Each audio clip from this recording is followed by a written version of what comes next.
IPL 2025లో భాగంగా గుజరాత్ టైటన్స్తో తాజాగా జరిగిన కీలక మ్యాచ్లో రాజస్థాన్ రాయల్స్ అద్భుత విజయం సాధించింది. వైభవ్ సూర్యవంశీ 38 బంతుల్లో 7 ఫోర్లు 11 సిక్సర్ల సాయంతో 101 పరుగులు చేసి సంచలన ఇన్నింగ్స్ ఆడటంతో ఈ విక్టరీని అందుకుంది. 8 వికెట్ల తేడాతో గెలుపొందింది. అయితే ఈ మ్యాచ్లో మొదటగా బ్యాటింగ్ చేసిన గుజరాత్ టైటన్స్ నిర్ణీత 20 ఓవర్లలో 4 వికెట్లు మాత్రమే కోల్పోయి 209 పరుగులు చేసింది.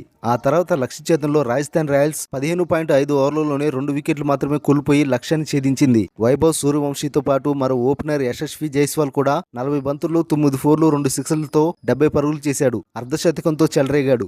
గుజరాత్ బౌలర్లో ప్రసిద్ధ కృష్ణ, రషీద్ ఖాన్ చెరొక వికెట్ దక్కించుకున్నారు. ఐపీఎల్ లో వైభవ్ కు ఇది తొలి సెంచరీ కావడం విశేషం. అలానే ఐపీఎల్ చరిత్రలో భారత్ తరపున అత్యంత వేగంగా 35 బంతుల్లో సెంచరీ చేసిన క్రికెటర్ గాను వైభవ్ రికార్డులకు ఎక్కడం విశేషం. దీంతో క్రికెట్ అభిమానులు, మాజీ క్రికెటర్లు వైభవ్ సూర్యవంశీపై ప్రశంసల వర్షం కురిపించారు. దిగ్గజ క్రికెటర్ సచిన్ టెండూల్కర్, యూసఫ్ పఠాన్ సహా పలువురు అతన్ని ప్రశంసిస్తున్నారు. ఈ క్రమంలోనే మ్యాచ్ అనంతరం తన తొలి సెంచరీపై వైభవ్ సూర్యవంశీ స్పందించాడు. తాను సెంచరీ బాదడానికి గల కారణాన్ని వివరించాడు. ఇది నాకెంతో ప్రత్యేకమైన అనుభూతి. ఐపీఎల్ ఇది నా తొలి శతకం. అలానే ఇది నా 3వ ఇన్నింగ్స్. టోర్నమెంట్ కు ముందు చేసిన కఠినమైన ప్రాక్టీసే ఇప్పుడు కనిపిస్తున్న ఫలితం. నేను కేవలం బంతిని చూస్తాను, బాదుతాను అంతే. జైస్వాల్ తో కలిసి బ్యాటింగ్ చేయడం చాలా బాగుంటుంది. అతను నాకు ఏం చేయాలో చెప్తాడు. నాలో సానుకూల దృక్పథాన్ని నింపుతాడు. ఐపీఎల్ లో శతకం చేయడం నా కల. ఆ కల ఈ రోజు నిజమైంది. నాకు ఎలాంటి భయం లేదు. ఎక్కువగా ఆలోచించను. కేవలం పూర్తిగా ఆటపై దృష్టి పెడతాను అని వైభవ్ సూర్యవంశీ చెప్పుకొచ్చాడు.